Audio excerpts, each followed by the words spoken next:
Bienvenue dans Sacrée Sexualité, le podcast où on parle de sexualité, mais pas comme à la télé. Je m'appelle Livia Quero, je suis écrivaine, je suis coach en sexualité et je suis aussi très fan de comédie romantique. Et tu vois, dans les comédies romantiques, le sexe c'est toujours automatique, fluide, génial et parfait. Et ça ressemble pas trop à la réalité. On ne nous montre pas tous les moments maladroits, compliqués, qui sont durs à naviguer. Et on ne nous montre pas non plus toute la dimension magique, sacrée de la sexualité qui va bien au-delà de mélanger les corps. Eh bien, tu sais quoi, dans ce podcast, c'est exactement ce qu'on va faire. On va parler des choses qui sont un peu compliquées, un peu difficiles et dont personne ne parle jamais. Et en même temps, on va parler de la dimension spirituelle, énergétique de la sexualité qui en fait un outil qui te permet de te reconnecter à qui tu es et qui impacte tous les aspects de ta vie. Je suis très heureuse de t'accueillir dans ce podcast et je te dis à tout de suite pour l'épisode du jour. Hello les amis, je suis ravie de vous retrouver aujourd'hui pour un nouvel épisode et je ne suis pas seule, je suis avec Camille. Bonjour Camille.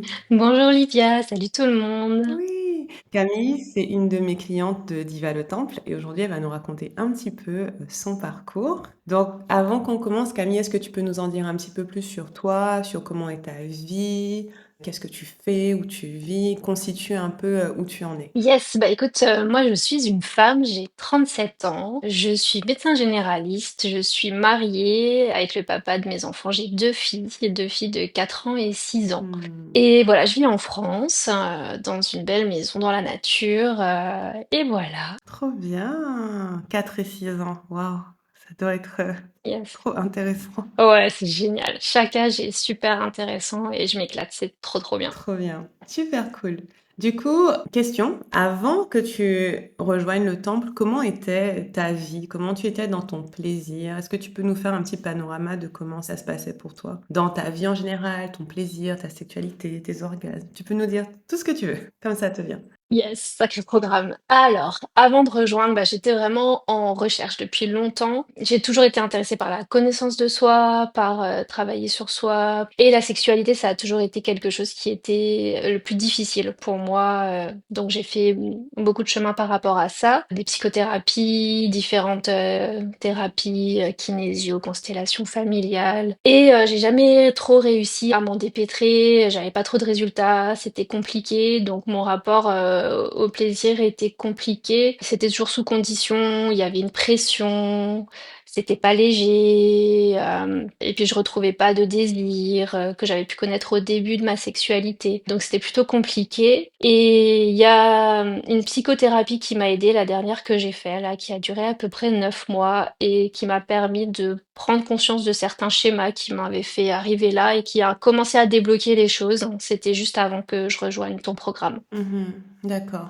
Donc disons que c'était un thème un peu tendu pour toi, au global, quoi. C'était un thème qui te questionnait, c'était un thème un peu complexe. Ouais, depuis toujours pour moi. Et puis du coup, dans mes différents couples partenaires, que j'en ai eu quelques-uns qui ont duré plus d'un an et demi, 2 ans, tu vois. Donc à chaque fois, c'était un sujet.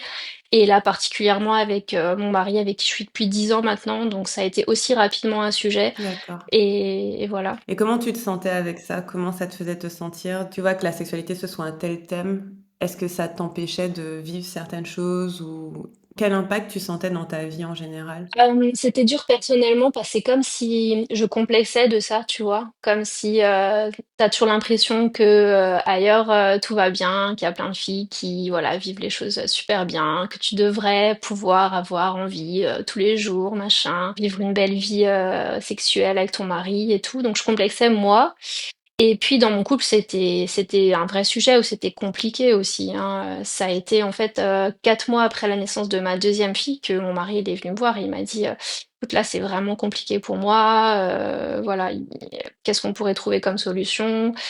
Et c'est ça qui m'a remis en chemin, on va dire, parce que ça fait un moment que j'avais laissé de côté parce que j'avais des enfants en bas âge aussi, hein, D'accord. donc c'était pas la priorité clairement. Mmh. Mais oui, c'était un sujet de tension régulier. Au sein du couple, hein. Et puis moi ça me satisfaisait pas, tu vois? Je pouvais pas juste me dire: «Je suis asexuelle», c'était pas OK. J'avais envie, en fait, vraiment, de toute façon, de continuer à évoluer dans ce sujet-là, de trouver quelque chose qui m'épanouisse moi, en fait. Ouais.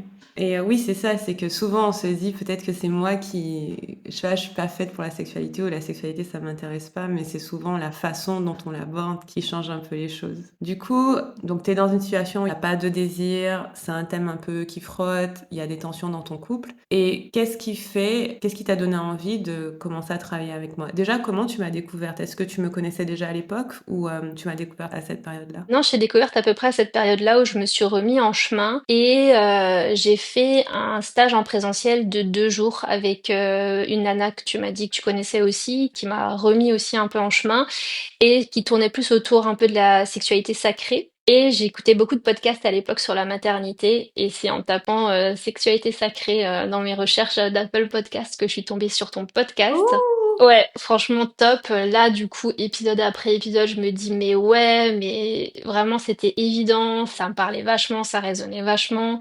Ouais, c'était simple, c'était percutant. Et donc, vraiment, là, je me suis intéressée à ton univers. Je crois que c'est pour toi que je suis allée sur Instagram. Je n'étais pas du tout sur Instagram. Et du coup, et voilà, c'est depuis en cherchant ton compte que je me suis inscrite sur Insta. Et du coup, j'ai regardé, voilà, ton profil, ton univers, et je suivais tout ça jusqu'à ce que je saute le pas de m'inscrire dans le programme. Trop bien. Est-ce qu'il y a une chose qui t'a parlé en particulier dans tout ce que tu as découvert? Est-ce que tu sens qu'il y a un message qui s'est dégagé ou je sais pas, qui répondait à une question que tu te posais, par exemple? Ouais, ça a vite tourné autour des limites et du dépassement de limites. Et j'ai vite compris avec tout ce que tu partageais que en fait mon corps s'était fermé parce que j'avais dépassé ces limites à maintes reprises au cours de mes différentes relations parce que j'avais pas envie et que je me forçais quoi. Mm. Et que c'était le gros nœud du problème. Ouais, carrément. Ah, c'est super d'en prendre conscience parce que je pense que pour avoir été dans la situation aussi, on se dit tellement que c'est nous qui avons un problème alors qu'en fait, le corps il réagit par rapport à des choses qui se sont effectivement passées. Donc c'est une réaction tout à fait normale de se fermer si les limites ont été dépassées. Donc super cool, je suis super contente que ça t'ait parlé. Et du coup, avant de rejoindre le programme, est-ce que tu avais des appréhensions ou des doutes ou des peurs à rejoindre un programme sur la sexualité? Est-ce qu'il y avait des choses qui te trottaient en tête?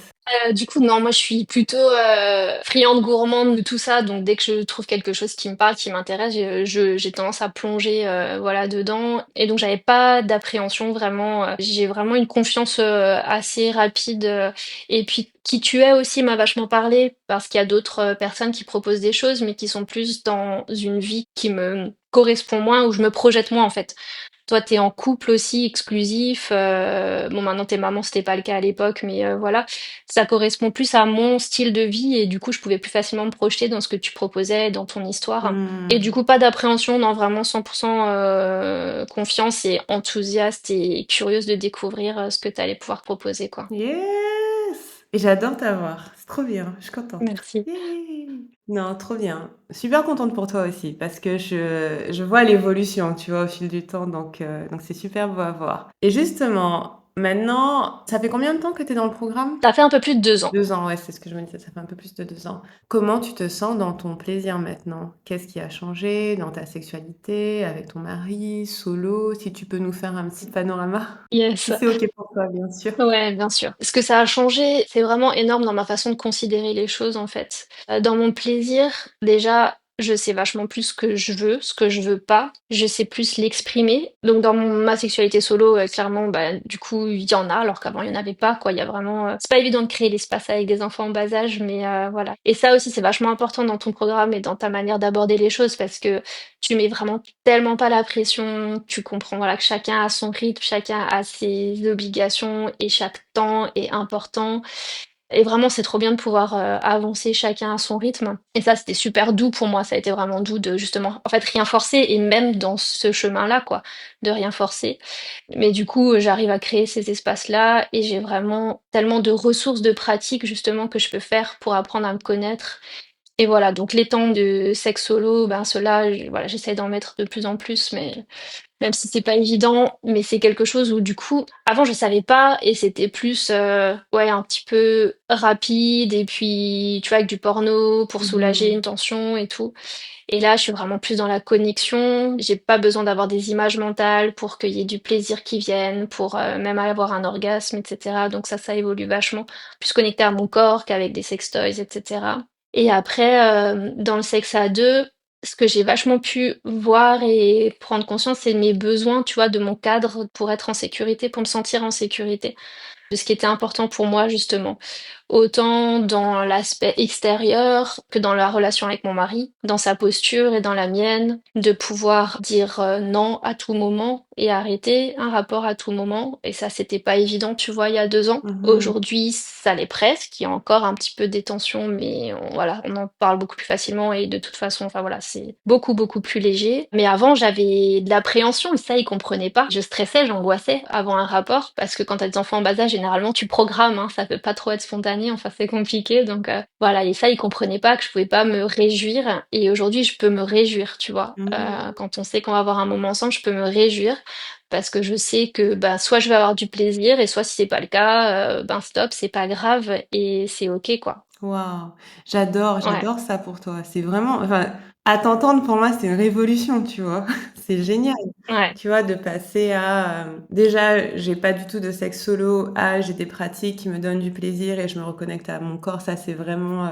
génial, donc trop bien, bravo. Et passer de j'appréhende le sexe et je suis stressée parce que quelque part, je sais pas si je vais pouvoir honorer mon plaisir. Ah, ben, soit je sais que ça va bien se passer parce que je vais prendre du plaisir, soit si je prends pas de plaisir, de toute façon, on va arrêter. Donc, il n'y a pas d'anxiété à avoir, en fait. Puisque tu sais que, ben, dans tous les cas, ça va se passer pas comme tu l'auras décidé, mais en tout cas que tu as une maîtrise sur là où ça va aller. Et j'ai l'impression que, ouais, c'est vachement apaisant, en fait. ouais, mais carrément. Et puis de pouvoir écouter mon corps, tu vois. Avant, je lui en voulais. J'en voulais à ma yoni, à ma vulve de se fermer. Je disais, mais je comprends pas, mais c'est quoi le problème? Mais tu vois. Et j'étais beaucoup dans la colère et tout. Et il y a eu un shift où j'ai compris qu'en fait, c'était un guide. Tu vois, c'était un guide, c'est elle qui me montrait quand c'était ok, quand c'était pas ok, le travail à faire, toutes ces limites qui avaient été forcées, et j'ai senti, je la voyais plus comme un petit animal, tu vois, apeuré, fragile, dont il fallait prendre soin, faire attention. Et après, j'ai senti en fait toute sa puissance. Et c'était, tu vois, les portes étaient fermées, mais parce que c'était fort. Et elle gardait l'entrée du temple sacré. Et Yes. ça, j'ai pu l'entendre. Et de plus en plus, j'arrive à l'écouter de plus en plus finement, même si c'est pas encore 100%. Mhm. Mais voilà, de lui faire confiance, de dire en fait, mon corps, il sait, il me protège, il me parle, et je le respecte et je l'honore. Hmm. Et voilà, c'est, ouais, non, c'est un sacré changement. Waouh, je kiffe. Parce que c'est comme si avant, vous étiez un peu en conflit, quoi. Mais pourquoi ça se passe pas comme ça? Ah ouais, non, mais clairement, je lui en voulais, ouais, ouais. Ouais, et là, c'est OK, j'ai compris, je t'écoute. Oh, je kiffe. Comment ça impacte ton mari? Je suis curieuse de savoir dans ton couple, dans le processus de réparer ses limites, forcément, tu honores ton nom, voilà. Comment ça s'est passé, ça a évolué avec ton mari? Est-ce qu'au début c'était plus difficile et maintenant ça va mieux? Enfin, est-ce que tu peux nous raconter un peu le processus pour toi dans la relation à deux de faire ce chemin-là? Avec mon mari, c'était plus compliqué au début et pour moi, j'ai l'impression que c'est long, tu vois. Des fois, c'est un petit peu long et fastidieux de l'amener justement à comprendre ça, à intégrer ça. Je te parle de 2 ans parce que c'est vraiment ça. Je pense qu'il a fallu 2 ans pour que ça soit intégré vraiment, que ce soit vraiment OK. Tu vois, ça fait quelques mois qu'il m'a dit pour la première fois, quand j'ai arrêté un rapport et tout, il m'a dit ouais, pas de souci. Alors qu'avant, c'était toujours ouais, OK, mais dommage quoi. Tu vois, il y avait toujours un petit voilà d'amertume et tout. Et en même temps, il a ce truc-là, tu vois, où en même temps c'est difficile, etc. Après, j'ai aussi fait un gros travail pour lui rendre la responsabilité de ses souffrances et tout. Pareil, j'en suis pas du tout encore à 100%, mais voilà, j'essaye de pas prendre sur moi la responsabilité de ses frustrations, de ses souffrances, et ça, il a sa part à faire aussi. Et en même temps, bah, il voit que depuis que je suis dans le programme, j'ai plus évolué que les 8 dernières années, enfin voilà, nos 8 premières années, il voit les résultats, l'évolution. Donc c'est top, quoi.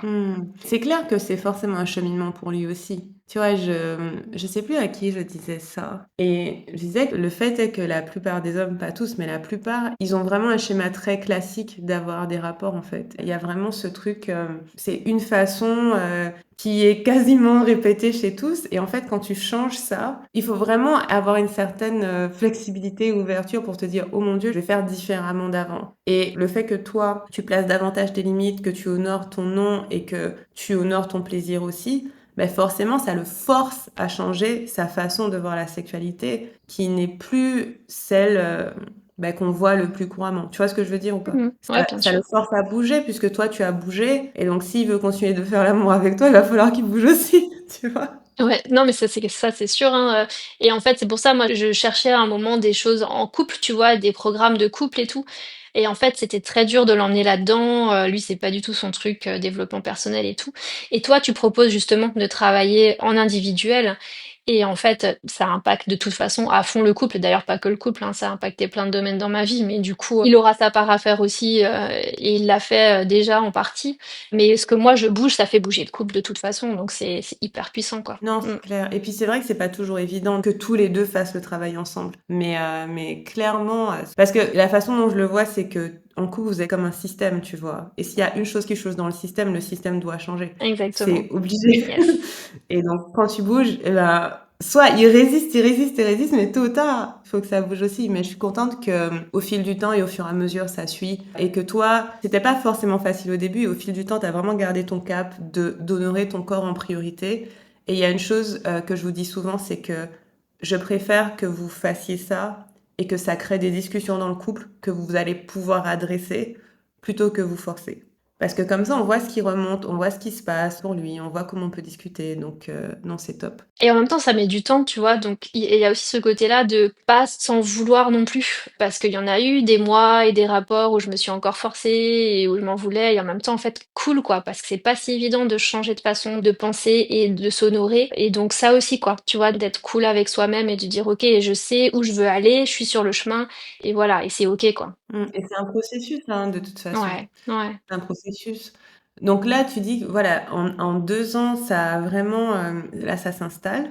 Qu'est-ce que tu dirais qui sont les premières choses qui ont changé? Par exemple, sur les 2, 3 premiers mois d'avoir rejoint le programme, si tu t'en rappelles, est-ce que c'est des prises de conscience? Est-ce que tu sens qu'il y a des choses qui ont changé au début et après, là, tu es en train de mettre en œuvre? Ouais, je pense que c'est toujours cette prise de conscience des limites et en fait, au début, je l'ai plutôt mis en place dans d'autres domaines.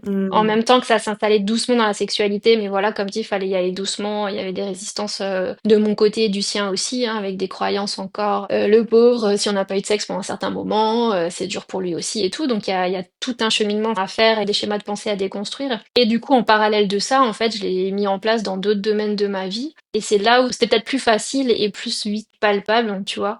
Donc avec ma famille, avec mes proches, dans mon travail aussi. Et c'est ça qui a changé le plus au début, en fait. C'est Mmh. ça qui a été fou. Est-ce que tu peux nous donner des exemples de comment ça a changé, pour Ouais, ta famille, ton travail? un des plus gros exemples, c'est que j'ai été le médecin de mes proches, de ma famille, mes frères et sœurs, mes parents, un peu par défaut, parce que sinon ils se soignaient pas, tu vois. Donc ben voilà, je les soignais, mais c'est toujours délicat. Ma mère qui est un peu anti-médicaments, anti-médecin, c'était compliqué, elle se soignait pas correctement, donc il y avait vraiment un rapport qui était malsain. Et de toute façon, ça fait partie de mon histoire de prendre la responsabilité un petit peu comme ça de mes proches, hein. Je suis aînée et puis j'ai pas mal porté. Voilà. Et en fait, ça a été ça, ça a été de mettre mes limites et d'affirmer mon besoin. J'ai vraiment pris conscience que c'était pas sain, que c'était pas OK. Et je leur ai fait un mail à toute ma famille, je leur ai expliqué voilà en quoi c'était important pour moi, que c'était pas OK pour eux non plus, que j'avais besoin qu'ils prennent la responsabilité de leur santé en trouvant un médecin. Et voilà, je leur ai vraiment rendu ça. Et en fait, c'était tellement aligné que ça a été super bien reçu, tu vois. Tout le monde m'a dit, mais merci Camille de nous le dire, bravo, et bien sûr qu'on va le faire. Et voilà. Ah, Ouais. ah non! Trop bien. Et est-ce que tu sens que ça a changé la façon dont tu abordes ton métier justement de médecin avec tes patients? Ouais, dans le même esprit. Je voyais plus comment je me sentais des fois envahie dans mon espace et j'avais du mal à poser mes limites. Et donc ça, j'ai pu le mettre plus facilement en place aussi. Tu vois, par exemple, je suis sur rendez-vous, donc je reçois les patients, voilà, ils peuvent s'inscrire sur Doctolib, rendez-vous et tout. Puis il y en a toujours qui viennent en plus, qui se rajoutent parce qu'il y a des urgences, il y a des soucis. Et je sentais que bah c'était pas toujours ok, je les accueillais pas de la manière la plus ouverte possible parce que bah ça me rajoutait du temps, ça m'enlevait sur ma pause déjeuner, ça me faisait devoir me dépêcher, c'était pas confortable. Et je savais pas comment gérer ça. Tu vois, même on parle mal de ton rapport à l'argent et tout. Et en fait, ce que j'ai mis en place, c'est juste que j'ai demandé un dépassement d'honoraires pour ces rajouts-là. Donc, je les ai fait payer 5 euros de plus, qui sont pas remboursés. Et du coup, c'était OK pour tout le monde, en fait. Du coup, pour moi, c'était OK, ça me dédommageait, donc ça remplissait mon besoin, et c'était OK, je les accueillais de nouveau avec plaisir et ouverture. Et puis eux, ils étaient aussi contents, du coup, ben, de recevoir une consultation, et ils trouvaient ça OK. Enfin, Jamais personne ne m'a embêté par rapport à ça. C'était OK pour eux aussi, bien sûr, de participer parce qu'ils se rendaient compte de la chance qu'ils avaient de pouvoir être vus rapidement et bien pris en charge, quoi. Non, c'est top, tu as trouvé une façon de rendre ça équitable pour vous tous, en fait. Et ce que tu dis, c'est important de pouvoir les accueillir Ouais. avec, tu vois, avec un Mm. grand cœur, en étant contente parce que tu te sens nourrie finalement. Ouais. Ouais. Ah, c'est top. Bravo. J'ai une autre question, un peu reliée avec ça. Comme tu as deux petites filles en bas âge, est-ce que tu sens que ce que tu fais dans le programme, ce sont des choses que tu peux leur transmettre? Et si oui, comment tu t'y prends? Enfin, ça, c'est parce que j'ai une fille aussi, donc je veux savoir Ouais.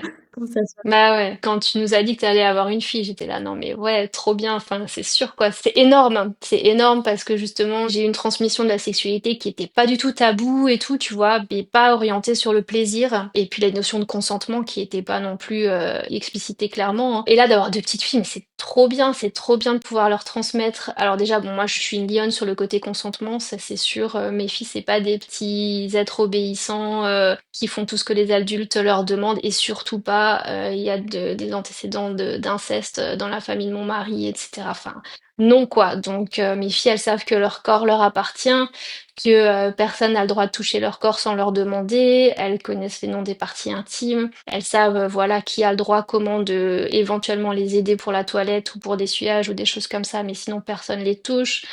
Même, tu vois, je me suis posé des questions des fois pour des choses comme leur démêler les cheveux et qu'elles avaient tellement mal et est-ce que vraiment ça vaut le coup?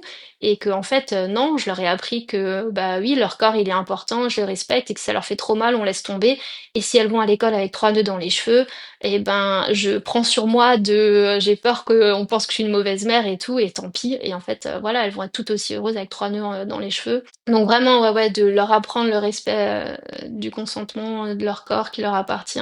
Mhm. Et puis non plus pas mettre de tabou sur le plaisir de leur corps, quoi, de ce que ça peut leur amener, qu'elles ont le droit de toucher leur vulve aussi. Puis après, on met un cadre, hein, c'est pas très compliqué, voilà, c'est pas devant n'importe qui, devant tout le monde, c'est dans l'intimité. Mais voilà, toutes ces notions-là, ouais, c'est génial de pouvoir le transmettre à mes filles. Et j'ai vraiment envie de casser cette transmission d'une sexualité qui est pas épanouissante, Mhm. sans bien sûr transmettre ma sexualité. Hein, ça, il n'est pas question justement de pas, ce qui a peut-être pas été fait. Mes parents me partageaient un peu des détails de leur vie intime et c'est ça qui fait que j'avais du mal à mettre des limites aussi, c'est qu'il y avait pas vraiment de limites dans mon enfance entre la sexualité des adultes et des enfants. Et Mhm. voilà, et donc là, il s'agit pas de raconter sa sexualité à mes filles, mais moi, je sais que déjà, si moi, je vais vivre une sexualité épanouissante, je vais forcément rayonner quelque chose, tu vois, autrement, dans ma façon d'être, dans qui je suis en tant que femme, et ça, je suis sûre qu'elles vont le percevoir. Et puis après, d'avoir des notions de sexualité saine, de ce que c'est, du consentement, du plaisir, et ça, tu peux leur transmettre de manière générale pour leur propre sexualité, et je me réjouis trop, quoi. Mhm. Ça va être trop bien. Ouais, c'est clair, c'est génial. J'adore. Moi, ma fille a 2 ans, elle va avoir 2 ans dans un mois, et là, elle commence à parler, elle commence à comprendre beaucoup de choses. Donc, elle sait ses parties intimes depuis assez longtemps, mais là, j'en suis au stade de lui expliquer le consentement, qui a le droit de toucher, pourquoi, dans quelles Mm. circonstances. Et c'est trop drôle parce qu'au début, elle me disait n'importe quoi. Elle dit qui a le droit de toucher ta vulve? Elle me sortait tous les copains de la crèche. Non! On va Ouais, réviser. c'est clair. Mais c'est comme ça que, après, avec le temps, quand il aura 3 ans, 4 ans, je sais que ça va s'installer, tu vois. Mais moi, j'aime bien ça et c'est vrai que c'est pas exactement l'éducation que j'ai eue non plus. J'ai pas eu une éducation mauvaise, mais elle était très insuffisante, on va dire. Mm. Ouais, ça, c'est une chose qui me motive beaucoup, le fait de savoir que, en faisant cette transmission à vous, après, avec vos enfants, même les enfants autour de vous, ça fait aussi une différence. C'est, je dirais, l'une de mes plus grandes motivations et c'est trop bien. J'adore. J'ai une question plus axée plaisir et orgasme, si c'est OK pour toi. Yes, je t'écoute. Je serais curieuse de savoir comment tes orgasmes ont évolué au fil du temps, si tu es OK de partager, que ce soit en solo ou à deux. Parce qu'avant, tu disais que tu te donnais pas du tout de plaisir solo, maintenant tu es un peu plus connecté à ton corps. Comment tu sens l'évolution de ton plaisir? Alors, au niveau orgasme, concrètement, pour le moment, j'ai pas découvert de nouvel orgasme, par exemple, parce que tu parles quand même dans le programme justement des différents orgasmes qui existent. J'en suis encore à l'orgasme simple du clitoris que j'avais déjà découvert avant. Mhm. Ce que la connexion à mon corps m'a permis, c'est d'avoir des orgasmes quand même plus longs Mhm. et plus satisfaisants, justement, où tu te sens moins un peu dégoûtée après, tu vois, quand c'était associé à du porno et tout, c'est un peu plus, tu te sens pas forcément bien après. Mhm. Alors que là, voilà, c'est plus quelque chose de beau en fait. Mm. Et puis avec voilà, des exercices de respiration, etc., ça m'a permis d'avoir des orgasmes plus longs. Yes, on aime ça. Mm. Et du coup, tu dirais que c'est quoi ta prochaine étape par rapport à ça? Qu'est-ce que tu as envie d'explorer? Je pense que ça dépend aussi des moments de mon cycle, tu vois, ou des moments de ce qui se passe dans ma vie et tout. Il y a une époque où, un moment où j'étais plus sur le point G et à un moment c'était plus sur le col et l'orgasme cervical. Mhm. Voilà, donc là je sais pas, je me mets pas trop d'objectifs par rapport à ça. Et je crois que si ce qui a changé dans nos relations à deux, c'est que avant, tu vois, on essayait d'avoir l'orgasme ensemble parce que ça clôturait le rapport. Et là, dernièrement, j'ai plutôt essayé de lui dire, bah écoute, on fait mon orgasme avant. Et avant, tu vois, quand j'avais un orgasme, ça arrêtait. Pour moi, le rapport, j'avais du mal à continuer. Ça m'ouvrait pas, au contraire, ça, voilà, c'était la fin de quelque chose. Et maintenant, c'est plus le cas. L'orgasme n'est pas la fin du rapport. On peut continuer. Et puis après, pour qu'il atteigne éventuellement son orgasme. Et moi, ça serait mon objectif de peut-être avoir un deuxième orgasme Yes, par après, tu vois. Voilà. carrément, carrément. Oh, j'adore, c'est trop bien. Très bonne idée, hein, d'avoir ton orgasme. Yes.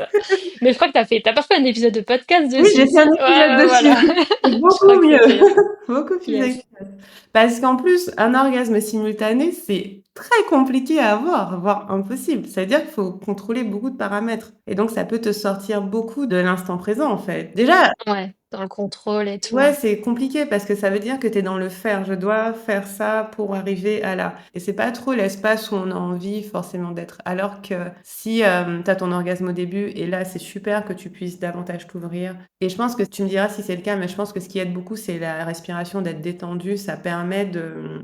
Tu me dis si c'est ça qui résonne pour toi. Mais la sensation que j'ai, ce qui fait qu'on peut pas avoir de deuxième orgasme, quand tu crispes au moment de l'orgasme, c'est-à-dire que t'es pas détendu, une fois qu'il est fini, c'est comme si c'était la clôture de quelque chose. Genre, c'est bon, je l'ai eu, c'est bien. Tu vois, il y a ce côté un peu contenu. Alors que si tu es détendu pendant l'orgasme, que tu respires, que ton corps est un peu plus apaisé, bah, ça fait comme une vague en fait. Donc tu vas avoir ton orgasme, mais c'est la fin de rien du tout. C'est juste, ça circule et c'est fluide. Et donc tu peux avoir du plaisir derrière. Et tu peux aussi avoir un deuxième orgasme derrière. Là, ça va dépendre des fois, tu vois. Ça va dépendre des fois, ça va dépendre des pratiques. Mais en tout cas, le fait d'avoir le corps ouvert à recevoir, c'est souvent parce que tu es détendu. Est-ce que ça résonne pour toi? Est-ce que ça ressemble un peu à ça pour toi? Ou pas forcément? Ouais, non, du coup, non, moi, ça m'avait pas fait ça. Le souci, c'est que j'avais deux types d'excitation et de plaisir. C'était soit, tu vois, clitoridien, avec l'orgasme clitoridien, soit une envie de pénétration vaginale. Mais les deux n'allaient pas ensemble. Et du coup, quand j'avais un orgasme, j'avais pas forcément envie de pénétration derrière ou d'autres pratiques. Alors que là, c'est plus le cas. Tu vois, il y a plus de connexion, il y a plus cette déconnexion justement entre les deux.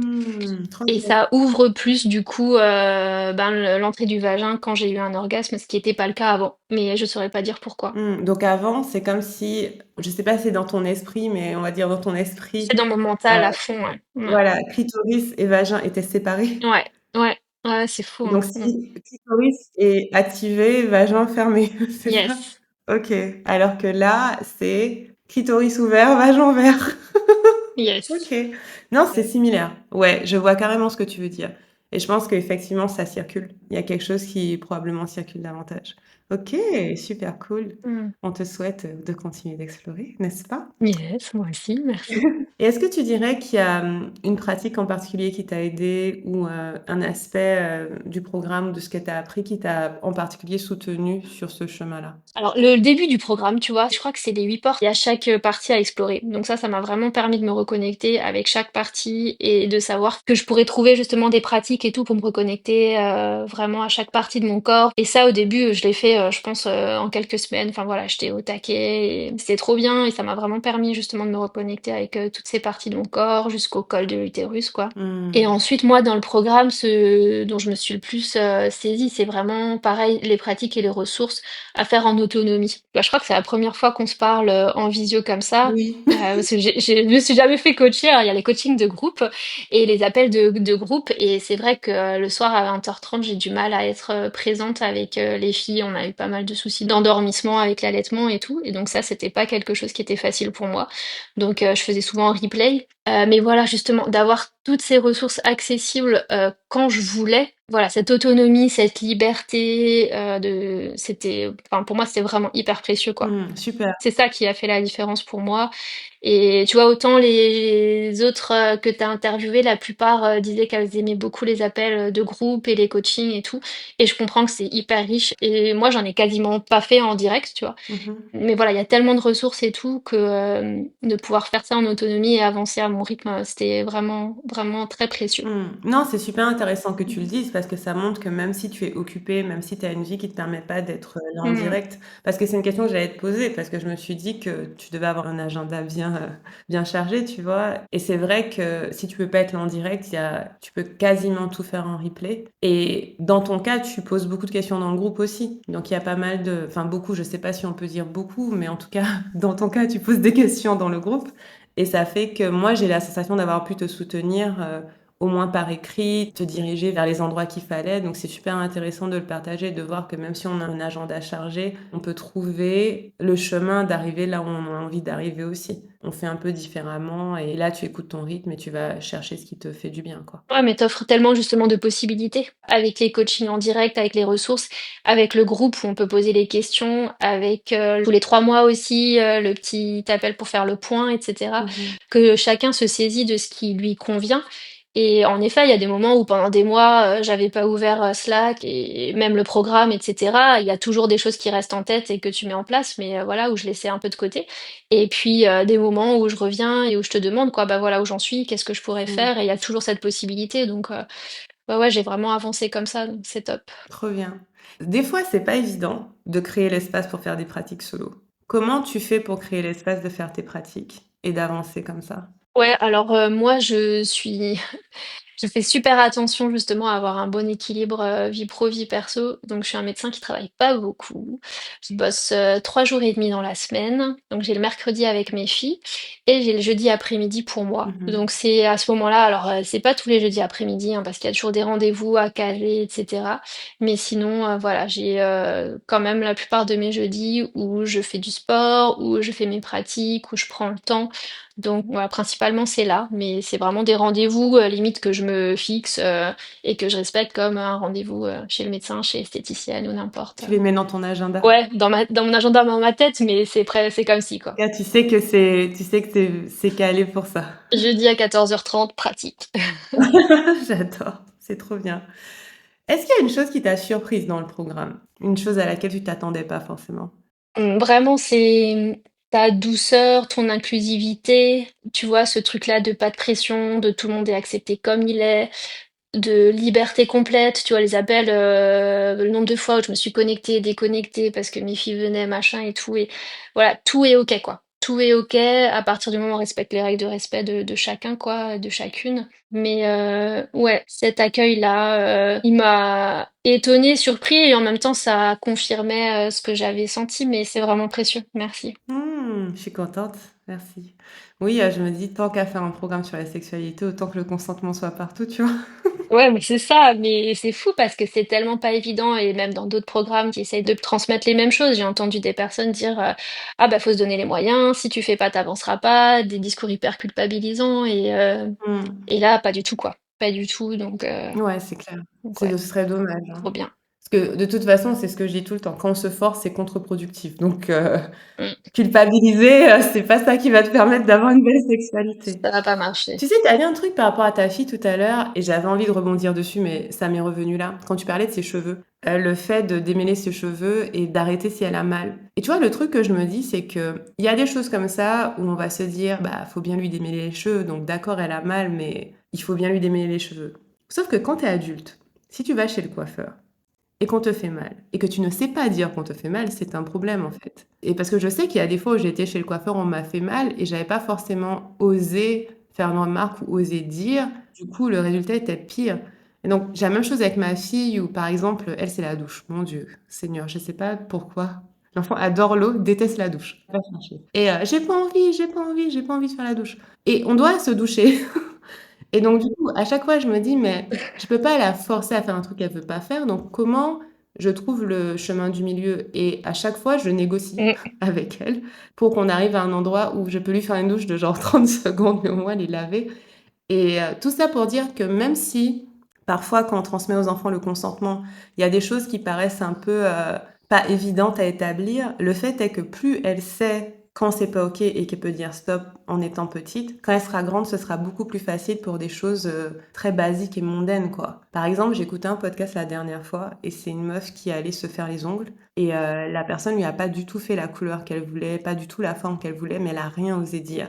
Et l'autre personne à qui elle parlait dans le podcast disait ah ouais mais moi c'est pareil, j'aurais jamais rien dit. Et tu vois, pour moi c'est ce genre de choses-là qu'on t'apprend quand t'as 4 ans et qu'on te dit si te démêler les cheveux ça fait mal, on arrête, tu vois. Ça m'a fait penser à ça parce qu'on minimise beaucoup les petites choses, mais au final dans ta vie de tous les jours tu te retrouves à subir des micro-choses comme ça dans ton quotidien qu'en fait t'as pas à subir. T'as pas les ongles que tu veux, dis que t'as pas les ongles que tu veux. Le coiffeur te fait mal, dis que le coiffeur te fait mal. Mais voilà, ça m'a juste fait penser à ça. Je me suis dit qu'en fait c'est très fondamental, hein. Ça peut paraître basique, mais en fait ça l'est pas du tout. Donc je voulais juste partager ça parce que ça m'a fait penser à ça, ce que tu dis. Ah, mais c'est un sujet, moi, qui me passionne, qui me questionne. C'est vraiment une des prochaines formations que j'ai envie de faire, c'est pour être intervenante en relation, c'est quoi, vie affective et relationnelle dans les écoles, tu vois. Et vraiment, je Mhm. pense que la maternelle, il y a tellement de Ouais, choses à faire déjà chez les tout petits. Ouais, c'est trop bien. Et même dans les petites choses, mais après, ça va être dans les grandes choses. En ouais, fait, si ses cheveux, mais alors qu'est-ce qu'il en est, comme dit, de sa sexualité, quoi. c'est ça.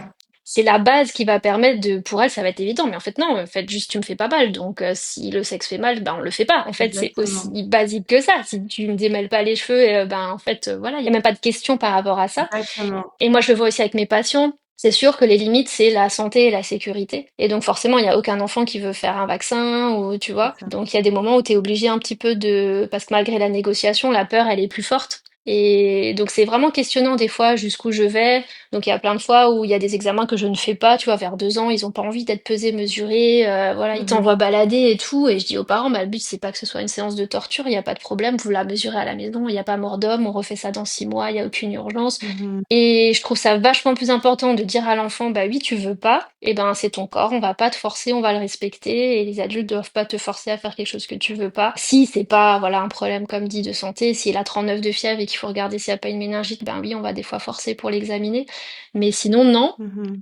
Et voilà, je pense que le message est vachement plus important au niveau santé de l'enfant, mentale, futurement sexuelle, santé physique et tout, de lui passer ce message-là, qu'un même un docteur peut ne pas forcer à C'est examiner, clair. que de lui savoir combien il pèse et il mesure, tu vois, comme ça, Je quoi. te jure. Et quand tu dis ça, ça me réveille des choses parce que toutes ces petites choses où ton enfant sait qu'elle a le droit, si elle sait qu'elle a le droit de dire stop quand on lui fait mal aux cheveux, clairement, elle a le droit de dire stop pour autre chose. Mm, Et tu vois, par exemple, quand on va chez la gynéco, le nombre de fois où on m'a mis un spéculum et ça faisait mal, et tu dis ça fait mal, et la personne te dit c'est normal. mm, Mais non, c'est pas normal. mm. C'est pas du tout normal. Non, je trouve ça vraiment intéressant de leur dire dès petits. Et je pense que les enfants, ils retiennent ça, tu vois. Que même chez le médecin, même dans un endroit où c'est censé respecter et faire ce qu'on dit, Mm. un médecin, c'est un rôle d'autorité où souvent, ben, le médecin l'a dit, donc on le fait. Et voir que même là, c'est son autonomie qui prime, je trouve que c'est vraiment bien, tu vois. Je trouve que c'est vraiment puissant. Donc merci. Et même les parents, du coup, des fois, Oui, ils ont un moment de recul, ah ouais, et en fait, ouais, ça ouvre une porte, quoi. c'est ça. Donc, ouais, non, c'est top. C'est Mm, clair. Même demander la permission, tu vois. Par exemple, moi, la pédiatre de ma fille, des fois, elle va demander la permission, mm, maintenant qu'elle est un peu plus grande, pour la déshabiller, ce genre de truc. mm. Et ouais, bref. En tout cas, je trouve ça fascinant. Le consentement pour les enfants, c'est fascinant. Tu me Carrément. diras si tu fais la formation et que tu commences à partager dans les écoles, c'est super cool. Ah, c'est sûr, ça arrivera, je sais pas quand, mais ça, c'est clair. Trop bien, trop bien. Et donc, qu'est-ce que tu dirais à quelqu'un qui nous écoute et qui réfléchit à rejoindre le programme, mais voilà, qui hésite un peu, qui n'est pas forcément sûr de faire le prochain pas? Tu lui dirais quoi? Je lui dirais de rester connecté en fait à ses objectifs, à ses envies. Tu vois, parce que si tu sens que tu es attiré par le programme, si tu sens que tu as envie d'évoluer, tu as envie que ça bouge et tout, tu vas y aller. Après, je pense que c'est important juste de respecter quand c'est le bon moment, quand tu sens l'élan. Moi, c'est vraiment ce qui s'est passé. J'étais comme en phase d'observation, tu vois, comme si tu regardes de loin et en fait, d'un coup, tu plonges, quoi. Il y a un truc, il y a quelque chose, tu vois comme tu veux un signe de l'univers, ton corps qui s'ouvre, un moment, un mail de ta newsletter qui va faire qu'on va y aller, etc. N'importe, tu vois. Et voilà, juste guetter le truc, le garder sous le coude et quand c'est le bon moment, ben go, quoi, parce que de toute façon, ça va changer des choses. C'est clair, c'est clair.